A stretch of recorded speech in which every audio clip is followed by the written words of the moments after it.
So hello and welcome to the QX lecture series. My name is Yulia Ivanuk and I'm the coordinator of the Center for Ukrainian Canadian Studies at the University of Manitoba. I'd like to start by acknowledging that the University of Manitoba campuses are located on original lands of Anishinaabe, Cree, Ojibwe, Dakota, and Dene peoples, and on the homeland of the Métis Nation. I wanted to take the opportunity to remind everyone that we have recently launched a new letter of participation program in Ukrainian Canadian Heritage Studies. So you can earn points towards the letter by attending QX lecture series and also our reading club sessions. Feel free to reach out to us at qx@umanitoba.ca for further details. Finally, I'd like to thank Dr. Andrea Sharon and the Center for Defense and Security Studies for co-organizing this important event. And also I'd like to thank Major General retired Denis Thompson for agreeing to share his expertise with us here today. Now I'd like to pass the microphone to Dr. Jim Ferguson, who is the Deputy Director of the Center for Defense and Security Studies and also a professor in the Department of Political Studies at the University of Manitoba. Dr. Fergusson will be moderating the discussion for us today. So without further ado, I'd like to welcome Dr. Jim Ferguson. Thanks, Julia. It's certainly a pleasure to be able to moderate the session of what I like to call the unknown war, the forgotten war. I mean, I think back to the little press that emerged around the war, and it really wasn't much about the war. In fact, it was about Canadian defense exports to Turkey that ended up in the war. And I'm sure Major General Thompson is going to talk a little bit about our playing on the margins of this. Anyways, before I formally introduce Major General retired Denis Thompson, just a couple things. Once he's finished, we'll go to question and answers. The best way to do this is simply raise your hand and then I'll recognize you and we'll go from there.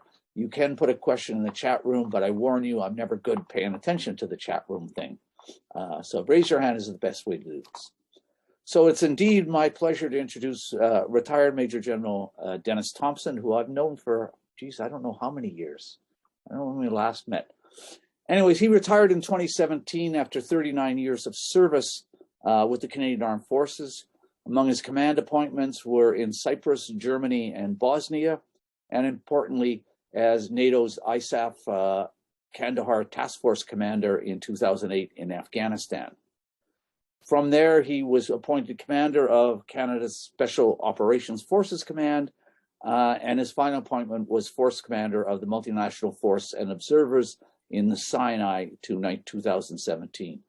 Among his other posted places, he was luckily I think is the best word to use, seconded to Foreign Affairs for a bit, and I think this is probably where I first met him, was formerly the Director of Peacekeeping Policy in the Office of the Assistant Deputy Minister of Policy in the Department of National Defense. So it's a great pleasure to have you here, Denis, and I turn the floor over to you. Thank you very much, Jim, and thank you, Yulia, for organizing this. I will say, because it's not really in my short form bio, I spent 4 years in Winnipeg from 1984 to 1988 when the 3rd Battalion of my regiment was posted there. You might recall it's been the site of the Princess Patricia's Canadian Light Infantry, but for 4 brief years, the Royal Canadian Regiment was in Winnipeg. Sadly, of those 4 years, I think I only spent 18 months in the city. The rest of the time we're either deployed or on exercise in some other part of Western Canada, but that's essentially the way Army life is lived. Right, so without any further ado, I'm going to share my screen. And we can, hopefully you can all see this. Just going to pop this open here. And so today's conversation is about this conflict in Nagorno-Karabakh. And I think it's important for Canadians to understand it for 2 reasons. One is if we were taken on today by an army like the army presented by Azerbaijan, they would actually defeat us soundly. And I hate to say that in such emphatic tones, but it's true that at the moment, and we're going to walk through why, we don't have a counter to them. And secondly, it's important because this is exactly the sort of warfare that could break out in the eastern part of Ukraine should the Russians, and they're doing a lot of saber rattling right now, as we're aware, decide to take a run at Ukraine and test the test the mettle of the Western alliance, even though, I think we're all aware Ukraine's not a member of NATO. So those are the implications right up front, but I'm going to walk through why I think they're so important. So first of all, this just a slide to position everybody. If you're not aware of the geographic region, it's largely landlocked because the Caspian Sea isn't exactly open to any other large body of water. And the principal point here is that almost 30 years ago, Armenia occupied a chunk of Azerbaijan when the Soviet republics dissolved, and have been hanging on to it ever since, and have populated it with their own ethnic group. Nobody objected at the time, and there's been largely a standoff between the two. And there's been periodic fighting between the two nations, Armenia and Azerbaijan. 6 weeks of fighting broke out in late September and ended in sort of mid-November. That saw Azerbaijan essentially win back in a lightning campaign in a classic conventional war scenario, the lands that had been occupied by Armenia. And so the questions that we're going to ask today is, how did that come to pass? Because there haven't been that many conventional wars of late. Why was it such a decisive outcome?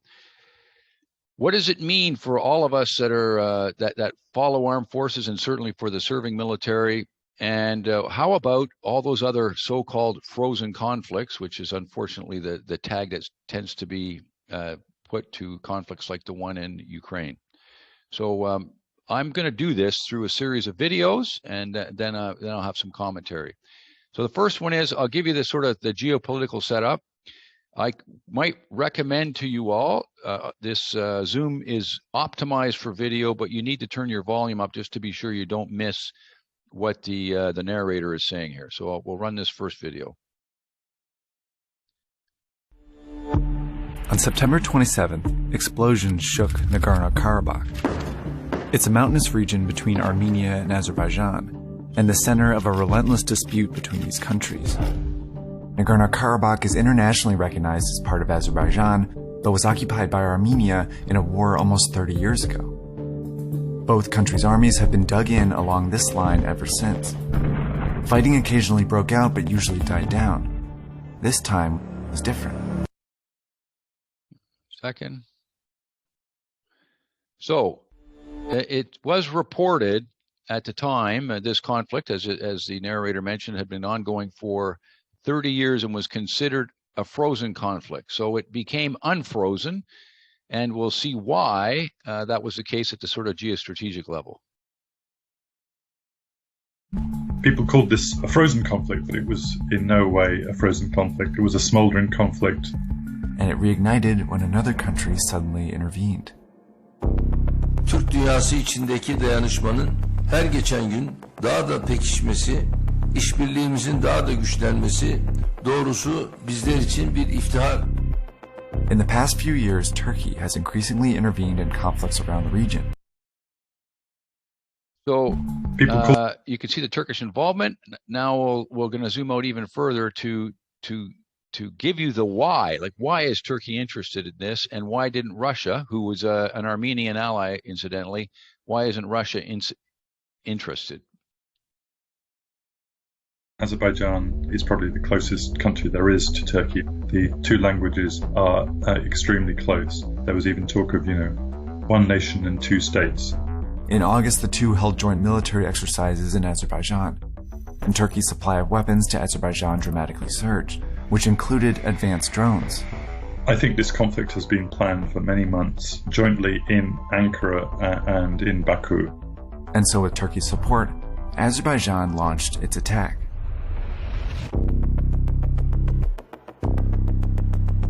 In just over a week, Azerbaijani soldiers had pushed at least 20 kilometers into Armenian-held territory. A few weeks later, they advanced further into Nagorno-Karabakh and also got close to the Armenian border. It wasn't a fair fight. Armenia fought back, but was nearly defenseless against Azerbaijan's deadly drones. Then, on November 8th, Azerbaijan won its biggest victory. It captured the historic city of Susha, just 15 kilometers from the capital, Stepanakert. That's when Armenia agreed to surrender. The ceasefire agreement that ended the war dramatically reshapes who controls Nagorno-Karabakh. Azerbaijan will keep what it captured and take over this part from Armenia. This part remains under control of ethnic Armenians, but they won't be alone. Russia didn't intervene in the war, but brokered this deal, which calls for 2,000 of its troops to serve there as peacekeepers. You can see a very swift conflict that reversed the strategic position or the geopolitical position on the ground and inserted the Russians as the peacemaker in this particular theater. Now, what did it give to Turkey exactly? Well, they gained some influence, and this is I think the last little video clip on this subject, just to show you why this was of significance to Turkey. As the narrator mentioned, there is a cultural and linguistic link between Turkey and Azerbaijan, but there was no physical link, and we'll see how that was solved. Turkey also gains a foothold here. The deal calls for the construction of a road here, which would give Turkey access to Azerbaijan.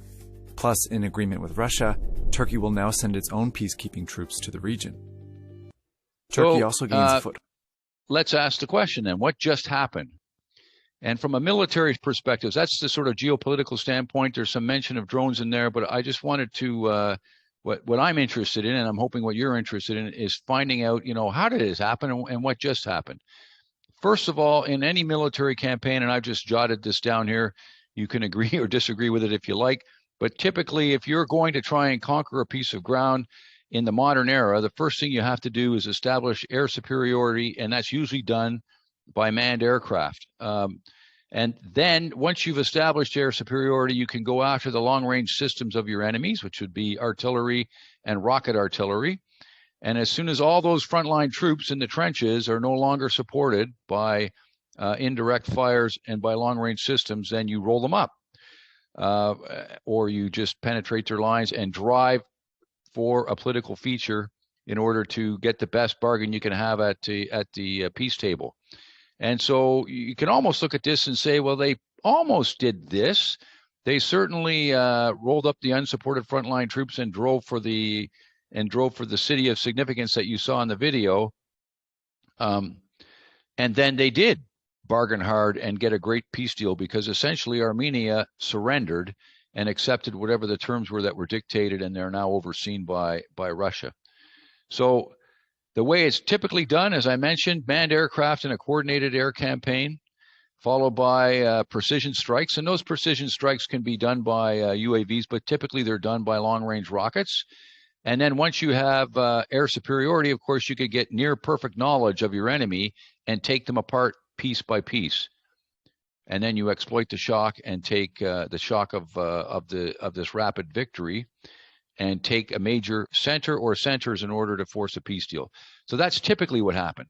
What happened here, the really only difference is that in Nagorno-Karabakh is they went after the air defense system first. They didn't necessarily have to establish air superiority with manned aircraft because both sides don't have enormous air forces. Instead, what they did was they put up a deception attack, and I'm going to show you how that happened, and followed it up with loitering munitions. So by using deception, they had the Armenian forces light up their air defense systems, in other words, turn on their radars, because typically what you have is you just leave your search radars on and you leave your targeting radars off. And then once they knew where the various air defense positions were, they attacked them using what are called loitering munitions, and I'll get into that in a second. In order to go after Nagorno-Karabakh's long-range systems, instead of using strike aircraft, they used UAV strikes to do it, and we'll talk about that too. The rest of it was classic. They because they had near perfect knowledge, they could roll up the frontline troops and head to that major center in order to force an advantageous peace deal. These are the what happened. And the so what is that in 6 weeks, they had a conventional victory. Now, in this next video, and you'll need to listen attentively, this Indian gentleman, a fellow defense expert in India, because again, this isn't really covered that well in Western media, describes exactly how the Azerbaijanis deceived the Armenian air defense system to light up.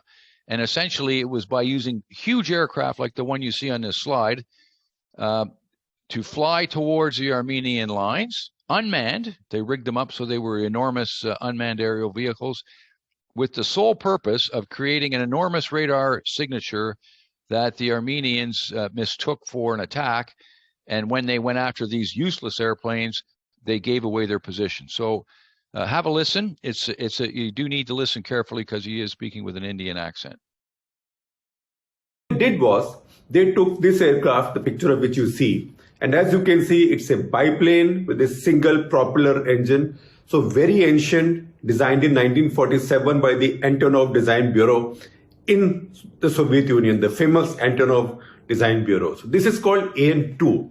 These are not good for anything right now, but they converted these into single-use drones, unmanned single-use drones.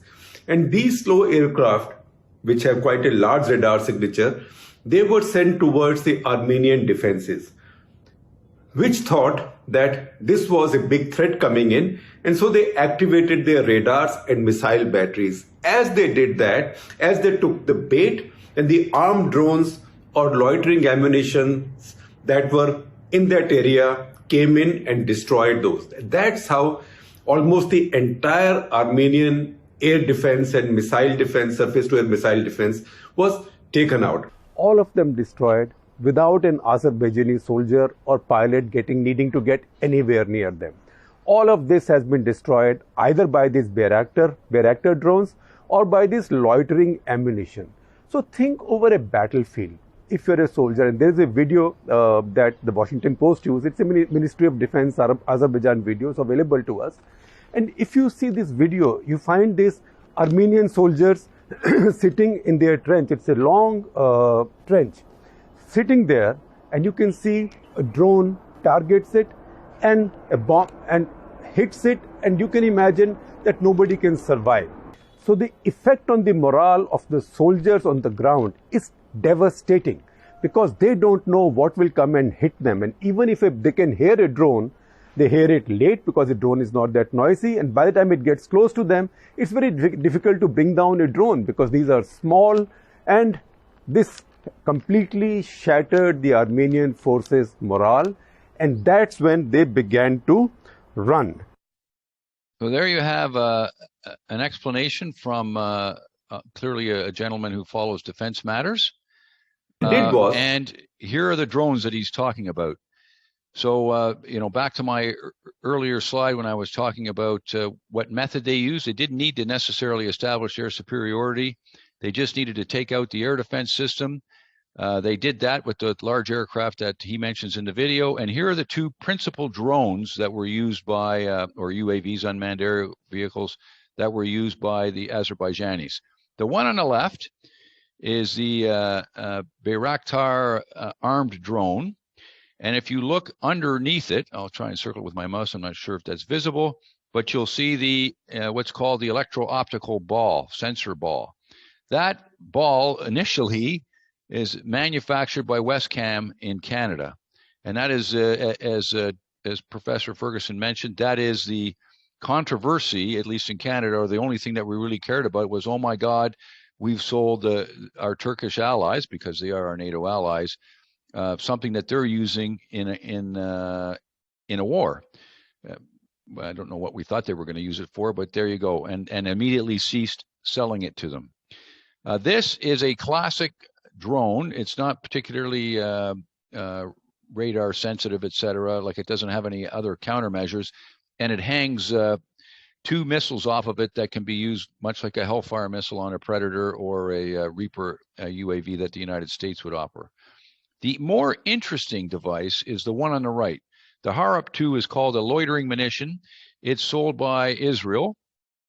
It's mounted on a truck inside of what looks like rocket containers, and you can see it being launched here. And basically, it launches out of the container. The wings pop open. It has an electro-optical ball on the front of it, but it's not meant to come back. This, as the name implies, is a piece of ammunition. And when it finds a target, and the operator decides that it's worth going after, i.e. it's a high value target, then he literally crashes the drone into the target. It makes a lot of noise. It's pretty terrifying. There's lots of accounts of what it sounded like to hear this thing circling over top of you. And many people compare it to the what were used by the German Wehrmacht with, or I guess it would be the Luftwaffe with the Stuka aircraft and the whistle sound that it made in order to terrify people. This particular loitering munition has that characteristic built into it.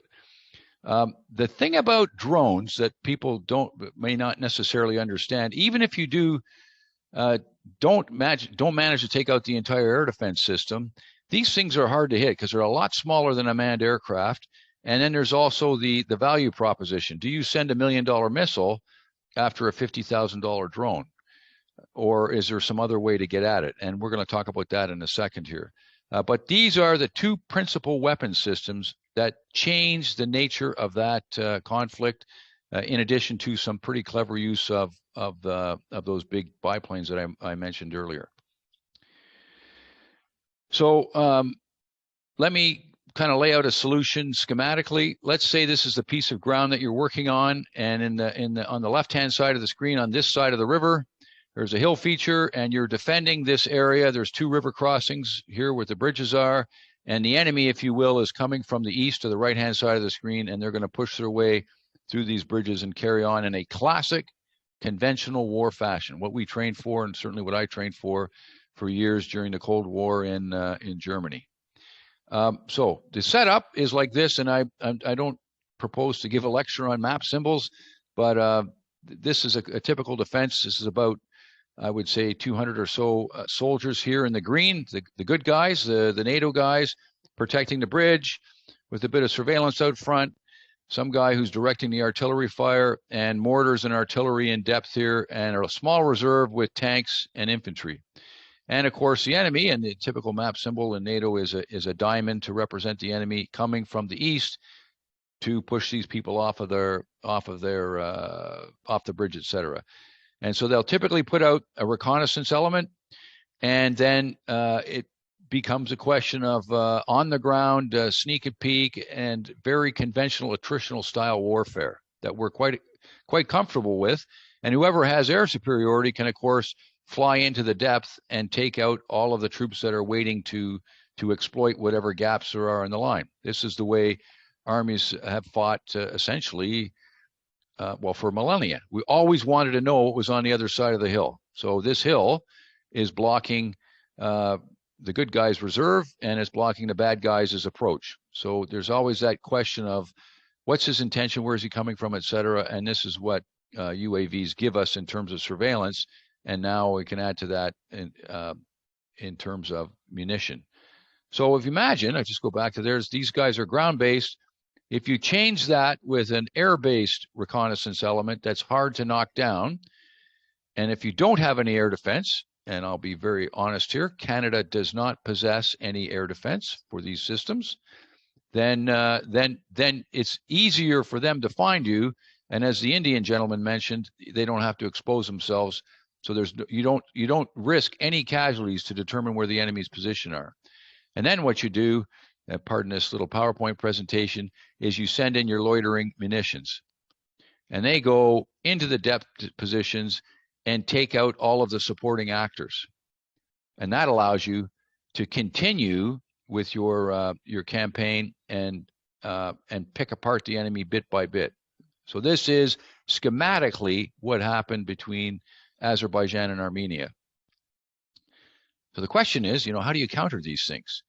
Well, there's two categories. Essentially, there are those systems that detect UAVs, because as I mentioned, they have a much smaller radar cross-section, and you can use the devices you see here on this slide. There are smaller radar systems which will pick them up. And one of the more effective ways to pick them up is through acoustic sensors and microphones. But once you found them, which isn't necessarily that difficult a problem, because it can certainly be seen by the, to use an Army expression, the Mark I eyeball. Once you've detected them, how do you actually disable them? And this is where a lot of research and development has gone into these things. You can jam them. You can try and jam their radio signal from their transmitting station, remembering that to jam somebody, you actually have to put more power into their receiver than they're receiving from their transmitter. So, and that's not always obvious. So you may or may not be successful with jamming. You can try and spoof their guidance, which is there are jammers for GPS, and you can try and fool it so it doesn't understand where it is. You can blast it with a high power microwave beam, and that has all sorts of other repercussions in an electromagnetic spectrum. You can try and shoot it down or throw a net at it if it's a really small UAV. There's some talk about introducing high energy lasers. And then finally, you could have a miniature air war between unmanned aerial vehicles over top of your position. But all of these things need to be considered and put into an integrated system and exist in sufficient density to give you protection over your whole battle area. So these are the map symbols for air defense, radar, and UAVs, if you were going to use interceptor UAVs. So how does that look like on our schematic? Well, you've got the same setup that you saw earlier. You plunk this this integrated system down on the ground. This is just here representationally. It really depends on what you're selecting to use.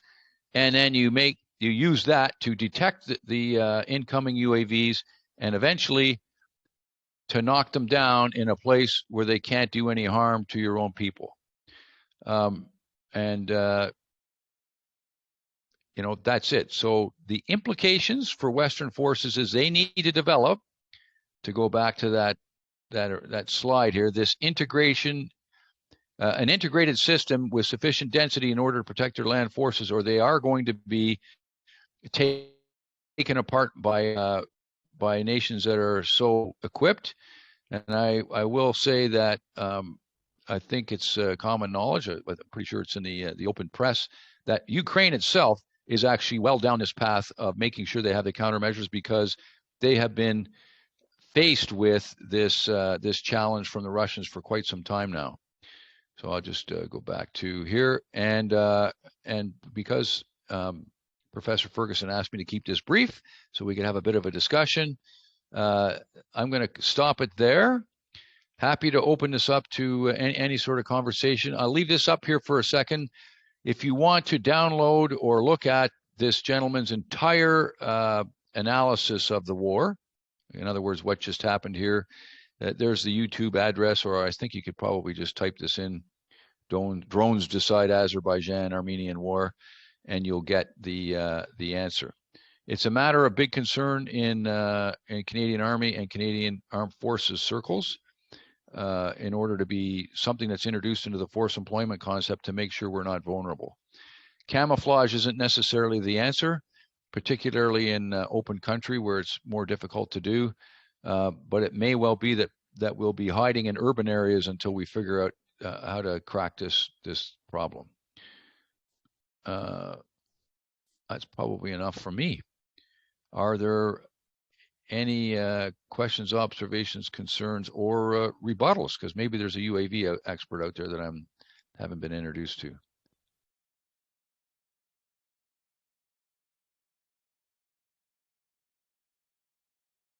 I see Yulia's hand.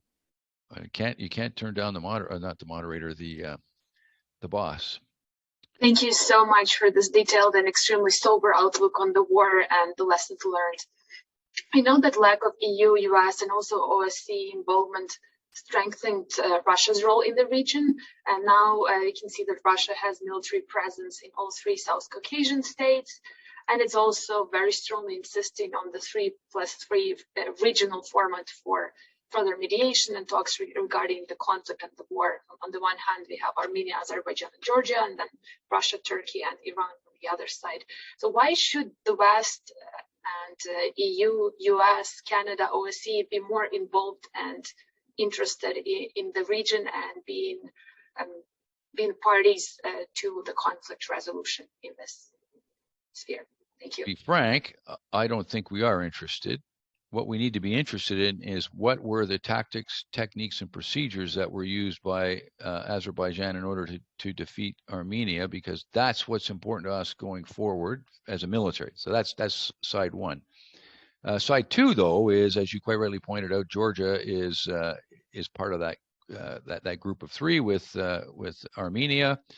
And Georgia is close to Canada, as I think most people know. They're not yet in NATO. They've certainly made an application. And we do train Georgian officers here in Canada as part of the, it used to be called the Military Training Assistance Program. I think it's the Military Training Cooperation Program. So there is capacity building, not at the same scale as we do in Ukraine, but there is capacity building going on with Georgia from Canada. Now, with respect to this particular conflict, because there's 200 soldiers in Ukraine, there's obviously an interest amongst the Canadian Army to making sure, as a minimum, we understand the problem and that we start thinking about the countermeasures. I can take the helm here, Jim, if you want me to. I'll ask Jonathan Squires if he would like to pose his questions. Is that satisfactory, Yulia? I know it's not an in-depth political analysis because I don't do that. Jonathan.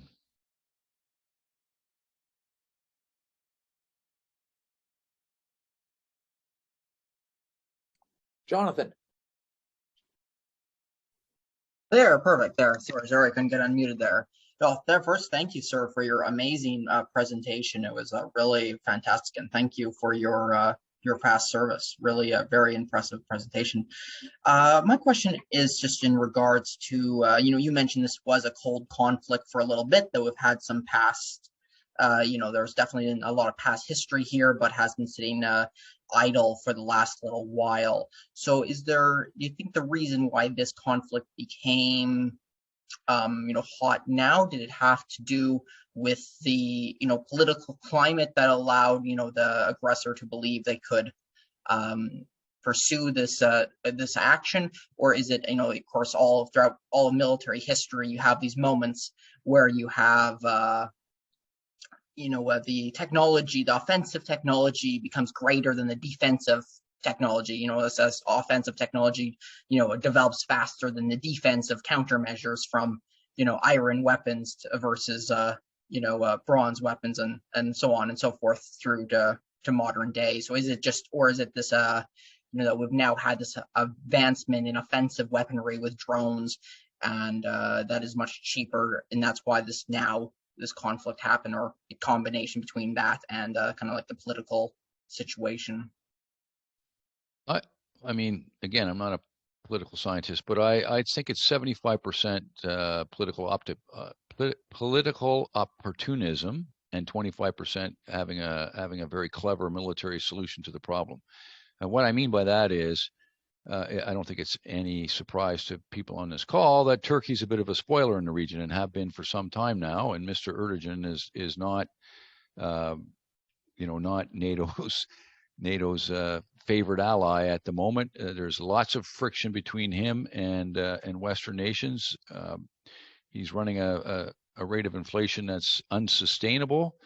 He doesn't really march to the Western tune, and I don't believe there's any interest in Turkey, at least in the Turkey political side, in becoming part of the European Union, which was one of their desires years ago.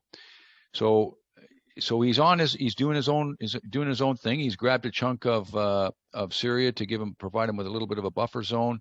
He has, I'm not going to use the word extorted, but he's certainly used the position they have between themselves and Syria to gain some leverage over the Western European nations, and certainly Greece, and gotten money for hanging on to a lot of those refugees. And here was an opportunity, political opportunism, where he could strengthen his ties with a culturally similar people in Azerbaijan by assisting him in this war. I don't have any access to classified information anymore, but my understanding is that those drones were operated by contractors, and I don't think that those contractors were Azerbaijani. They were no doubt Turkish contractors, and it's not that dissimilar to the way that Russia conducts its operations, whether they are in Syria or in Libya, using contractors to operate the more sophisticated pieces of equipment and leaving their conventional soldiers on the ground to conduct conventional operations as we used to know them.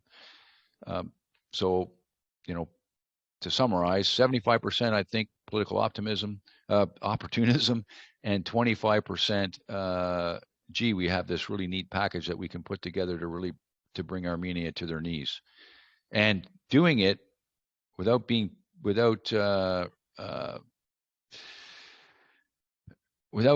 getting under Russia's skin, except that Russia, sees itself as the power broker and manages to put their peacekeepers in the way. So again, raising their profile in the region. The only downside was for Armenia, clearly. I don't know, is that the sort of answer that you were thinking about, Jonathan? Yes, no, that's a great answer there. I was thinking then kind of as a follow-up, you see other opportunities then where there's this technology gap could then allow other conflicts where now somebody's able to grab the upper hand because of this sort of cheaper drone technology? Well, it's no secret that it's happening around the world. You can go on the DARPA site, and I can't remember what DARPA stands for. It's an American research organization. They've got all sorts of neat little videos on drones, and drones operating in what they call swarms. And those are the airborne drones. There are also undersea drones now that the Chinese are very keen to operate. There's this idea of in the Air Force, this idea of the unmanned wingman. So you have an F-35 up, and the F-35 has whatever he needs, 3 or 4 other unmanned wingmen that are going to do the lion's share of the lifting, and he never turns on any of his sensors. The man or woman in the loop, the pilot, doesn't turn on his sensors because he doesn't want to be detected, but he's got control over all the other ones. So there is an awful lot going on in this space. Some of it's related to artificial intelligence, but I don't think we're at the point yet where we're saying, okay, if it looks like this, kill it. There's still a man in the loop, to the best of my knowledge, but we're not far off from the state where these things are going to go up in the air, and they're going to target things in an automated fashion, which is why I don't think we're that far away from a world where there are swarms of drones, battling it out over top of where the troops are dug in. Let me just add one last thing, Jonathan, not to discourage people too much. At the front end of World War I, there were 2 machine guns in every infantry battalion. By the end of World War I, there was a machine gun in every squad or every section. There was another machine gun at the platoon level, a platoon of machine guns at the company level, and a platoon of machine guns at it just proliferated machine guns. The UAV is the machine gun of today in that kind of analogy. So we're going to go to Elaine and Bodan. Just before you go, Bodan, DARPA is the Defense Advanced Research Products Agency. Thank you. Under DoD. Yeah, Bodan. But it's easy to find. They have a great website, and they've got all kinds of neat videos if you're into that techno stuff. Yes, thank you very much. That was excellent. It told us a lot that we never heard about. Can you comment about the analogous situation in Ukraine in this standoff with the rebels in the Donbass and the situation with regard to these unmanned vehicles, because I understand Ukraine is buying or has already bought these Bayraktar unmanned vehicles. So what is happening there? Who is using them and who is gaining the advantage? Thank you. I wouldn't be able to comment on who's gaining the advantage because, again, I don't have any inside baseball. But what I will say is that Ukraine is alive to the threat, and that they're doing their best to address it. But I think it's because they learned the hard way. I can't remember the exact date or year when in the Donbass there's a documented case of a Ukraine battalion forming up in what we call an open leaguer in the military, a Russian drone appearing over top briefly, and then minutes later, almost the entire organization being rendered combat ineffective by a deep strike. So these things are the problem with modern warfare is if somebody sees you, you're dead, especially if they've got the method to do it. It's really that blunt, and especially if you're a high value target like an air defense system or a rocket artillery system. So they learn that. The other thing they've learned from the Russians, and this I've heard from Canadian soldiers coming back from Ukraine, because some, my other honorary job, I guess you could call it, is I am the colonel of the regiment of the Royal Canadian Regiment, which is the same infantry regiment I served in, and they serve in Ukraine, and they come back, and of course I like to talk to them. They are not in East Ukraine, right? They're training soldiers in the western part of the country, but what they debrief them when they come back, and they talk to them because, of course, these are fellows that they're friends with. And in one case, the company commander, a Ukraine company commander, described to one of the Canadian officers how all of his radios were literally fried because of the intensity of the Russian jamming. So there's an awful lot going on in the electromagnetic spectrum, both in terms of overwhelming the electromagnetic spectrum with just beams of energy, but also misinformation. I mean, we're all aware of Russia's very I don't know if it's not subtle at all. There's nothing subtle about it, a bit like the Chinese, but unsubtle messaging and disinformation in order to whittle away at the morale of Ukraine, and to whittle away, frankly, at the soldiers that we have in Latvia who face a similar threat. And so I guess what I'm saying is, because they're so close to the fire, my understanding is that they've developed countermeasures. But that's a place where there's not going to be, well, there are going to be some surprises, obviously, but where you've got almost a peer-to-peer relationship in terms of this particular technology. Yes, go ahead. Can I just ask a supplementary question? What is your assessment of this buildup of Russian forces along the borders of Ukraine, and the talk in the media about an invasion? Is that is the buildup of forces really a prelude to an invasion, as the conventional and maybe old-fashioned and outdated thinking has it, or is it just a scare tactic? Well, there was some earlier saber rattling. I think it was last spring when they conducted an exercise out there. But I think the only person that knows is Mr. Putin, to be frank. I think we were all around when Russia went into Afghanistan in 1979. If I'm not mistaken, they went right around this time of year, right around Christmas time, because that's when the West is at its sort of lowest ebb. We don't have a treaty per se with Ukraine. There's certainly lots of guarantees. So the answer by Western politicians is to make sure that Russia thinks hard and fast about this, and there's been an awful lot printed in the media. For instance, the U.S. just kicks Russia out of the SWIFT system, and Germany shuts down I can't remember the name of the pipeline that goes to the north. Nord Stream 2. Nord Stream 2, and just make it so economically painful that it's not worth it. I mean, he got away with it in Crimea, and he certainly got away with it when he hived off a chunk of eastern Ukraine. So, I mean, it would be a guess for me to say what he's going to do. It's really what he's thinking, and I think that the West's response has got to make it so painful economically that he can't sustain it. Now, oftentimes some of these dictators, there's no other name for them, will go to war to distract their population from whatever they're suffering with at home and to get them behind them from a nationalist standpoint. I'm not convinced that Russia, which isn't closed the same way China is, I don't think he can manipulate his population to that extent, but I could be wrong, and you're probably more knowledgeable on these things than I am. What do you think? What do you think he's up to? I mean, I'd be curious to know what this group thinks.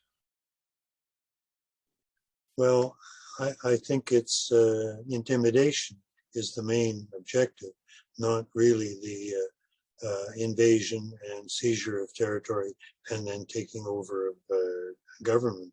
It's that's a very impractical, infeasible objective.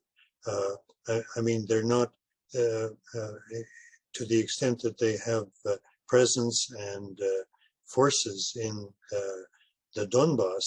They're not doing much to improve their quality of life there of the people.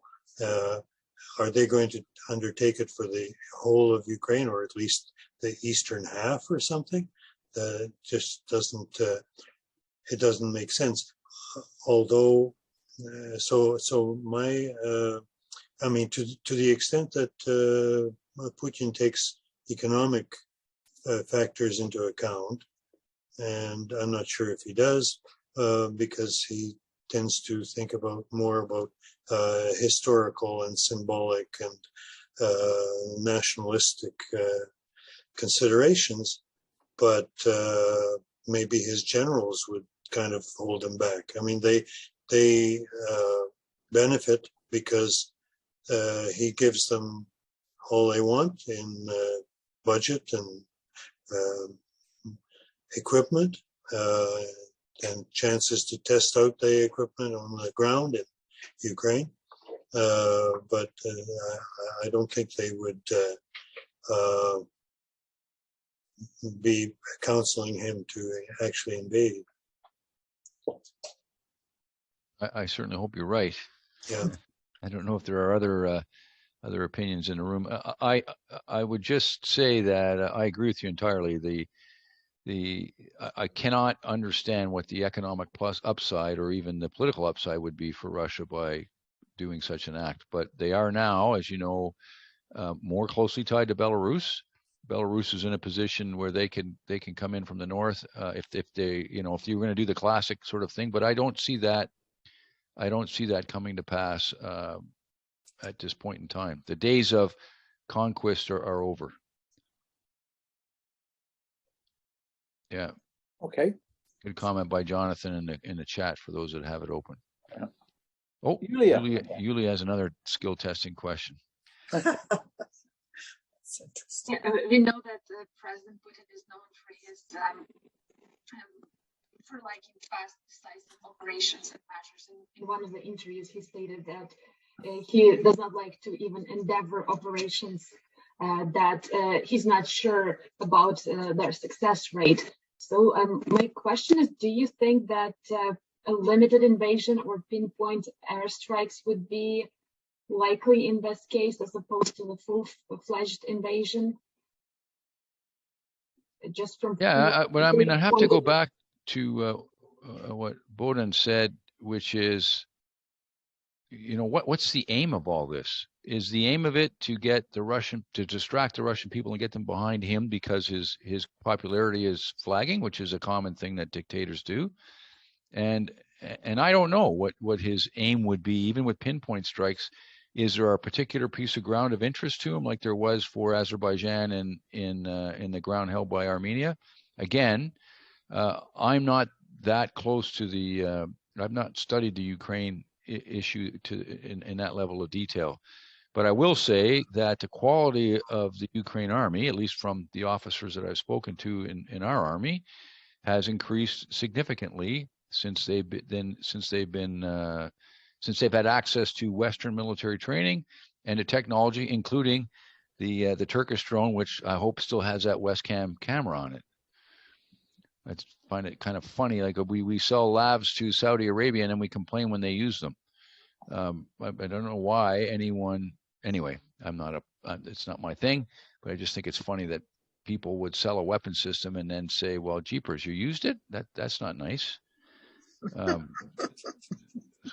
anyway. Okay.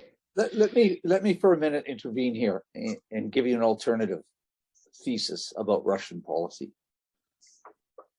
If you look at the state, and I'm not an expert on Russia per se, the state of the economy, the pandemic problems, and they're not alone. We all face in different degrees these problems. Ukraine for Moscow for a variety of domestic political reasons, not least of all, according to the ethnic maps I've seen, the voting patterns prior to the overthrow of, I can never remember his name, Lushenko. I think it was a Lushenko. I can't remember. The pro-Russian president. This becomes an ethnic Russian internal problem simply because it's Russian. And we can go back to Russia in terms of the cyber war with Estonia as an example. This vital element, at least in Russian thinking, it seems to me. So what Ukraine has become for the Russians, the Donbass, has become a running sore for them. It's a drain on them. What are we going to do about this? We can't resolve it. Doesn't seem to be a resolution on the ground to this. It's stalemated. We aren't that interested in the Western Ukraine, because I think back to post-World War II and the guerrilla activities against the Soviets in the wake of that war that went on for several years. And they're looking at a nightmare going into Western Ukraine. So how do you solve this? So what that forces, because we suddenly pay attention to them in the West, is to bring diplomatic and political attention to this, to try to get, in fact, and successful in a way, because the Biden administration says, we will happily go to the table with you to talk about this and mediate a resolution to the issue between East and West Ukraine. So politically for the Russians, that simple presence of that army out of the exercises has worked for them. It's gotten the attention of the West again. Now the United States, which hasn't been directly involved in negotiations, is willing to get involved. And this may be a political way, the use of force as a political means, at least in my mind, to try to bring this to some sort of final conclusion, because it's a problem for Ukraine, of course, it's a problem for the West, but it's a problem for the Moscow as well, trying to deal with this mess, which they're partially responsible for, of course. But nonetheless, how do you get yourself out of this mess and provide some sort of diplomatic and political resolution? And I don't think, and this is just my personal view, given the economic status of Donbass, heavy industrialized region that is an economic drain, that Moscow is that interested in actually taking their hands of it, because now they've got, as you said, improve the living standards. And they got enough big problems to deal with than adding another set of big problems. So it's a difficult political situation, it seems, to try to manage, and force is being used for diplomatic political reasons. That's just my view on this. Bowden, you have another comment or question? Yes, I thank you for mentioning the United States, because if we look at the situation of Ukraine with these Russian troops on the border, and we ask whether Putin is going to invade, we have to consider that as far as he's concerned, it's not just a matter between Russia and Ukraine. The standoff with Ukraine has to be considered as part of Putin's attempt to rank himself equal to the United States. It's a way to bargain with the United States and to keep bargaining with the United States, because that would affirm that Russia is a great power, at least maybe not a superpower anymore as the United States is, but still at the top. And so the situation has to be considered with the United States taken into account. Otherwise, we're misunderstanding what's going on there. The whatever the objective is, it's not limited to Ukraine. That's just my thinking on that. Good. I think we're well. I don't want to. I'll let you folks wrap it up, but just to pile in on that, if I could, NATO has certainly made not just noise, but made statements about this conflict, and so has the G7. So I think that there's sufficient diplomatic action right now to give them pause for thought. But he does like to embarrass us, and that would accomplish that. I mean, Putin is the ultimate spoiler in the region. And it's true that Russia is a dying nation in the sense, even demographically, it's shrinking, et cetera. There's a whole host of reasons why it's not in the ascendant, but rather in the descendant. Unlike China, and I would just remind people that there are two other big threats from a nation-to-nation standpoint, and that's Iran and North Korea. We still have other problems that in our newly multipolarized world from our unipolar moment. But there you go. Specialists in international relations talk about declining powers as being dangerous because they don't recognize that they are in decline. So, and as far as NATO is concerned, he loves to keep that drumming on that theme. If NATO didn't exist, it would have to be invented. He can't do without it. So those rants of his have to be seen, I think, from that kind of point of view, rather than from the kind of tangible, practical point of view as to whether Russia is threatened by this or not.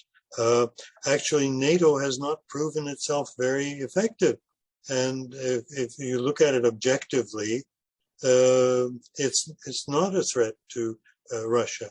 And secondly, it can't be a threat to Russia because Russia is a great power. So it'll nuke the opposition and NATO. So what's the danger in NATO becoming closer to Russia? Oy, oy, oy. The old Chinese saying, we live in interesting times. Anyone else have any comments? I have two related questions for you, Denis, and for anyone else. One's a real quick one, because the limited amount of literature we've gotten in the West reporting on the conflict between Armenia and Azerbaijan, and your talk sort of goes down this path as well. There's one country no one ever talks about in this region with regards to this conflict, and that's Iran. This is its northern border. It has to be deeply concerned about Turkish expansion. Azerbaijan is Sunni, I believe. It's not a Shiite nation. And the Russians being involved. So I don't know if you have any insights on Iran, but if you do, it'd be interesting to know. The second one is really in my interest area, and that is your point about technological change, drones, future artificial intelligence, et cetera, et cetera. Dispersion was the term you used. You go back to the Gulf War, where we first saw the practical implications of new technology such as drones, and I could go in more details about the Gulf War. But what the lesson that started to come out of this was that you cannot mass forces anymore. Mass forces are just big targets to be killed, which of course raises great implications for traditions and organizational structures of armies and infantry. So if you go back to your graphic, we're going to mass here and here. The reality is you don't want to mass, you have to disperse. And how then do you disperse, and what type of infantry do you need? And what does this mean for a ground war when the real war is one going above them? So I don't know if you can answer that, but it's what, of course, back in the 80s, 90s, people called the revolution in military affairs and transformation. We don't use those terms anymore. But this is the byproduct, the outgrowth, it seems to me, of it. Yeah, I mean, two great questions. Iran, I have to admit, I'm not an expert on it. It's obviously a Shia nation, and clearly there would be concern that there'd be a strengthening of Sunnis in their region, but I think they're more concerned about the Kurds that are in the northern part of Iran, and that just and as I understand it from flights that go from my time in Afghanistan and flying in and out of Afghanistan, over flights by Turkish forces of Iran and Azerbaijan, etc., has never been a problem. So I don't know that there's any big tension, and I'm not an expert on Iran. Big tension between Iran and Turkey with respect to the Tofflers, TOEFLs, or whatever they were called. Toffler. Right, the Revolution of Military Affairs. I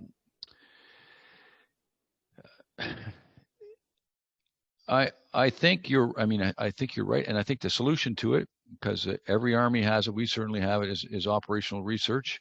You might recall in the early days of operational research, at the front end of World War II, we were sending ships across to Britain unescorted. They just went across, in onesies and twosies, and the German U-boats had a field day. Well, it wouldn't be a field day; it would be a sea day, sinking them all. And so then they developed through operational research the idea of assembling convoys and figured out mathematically how many people had to be there to cover it. You could actually say that in a present battlefield, you could go one of two ways: totally dispersed, or maybe you take the naval analogy and create these pockets, if you will, these groupings of forces that have all the self-defense mechanisms around them, like a ship would, in order for them to be able to maneuver safely. So my answer is actually, and I suggested this years ago, is that you put all of these kind of toys on a table, you get a whole bunch of young officers around it, you hook them up to the multitude of simulators that exist in this day and age, and you basically have a competition to figure out what's the best mix of forces and composition of forces in order to survive on a modern battlefield. I don't know if that sort of imagination is being used. It tends not to be, because there's too many fingers in the contractual pies, and too many constituencies that are interested in which way these defense procurement projects go. So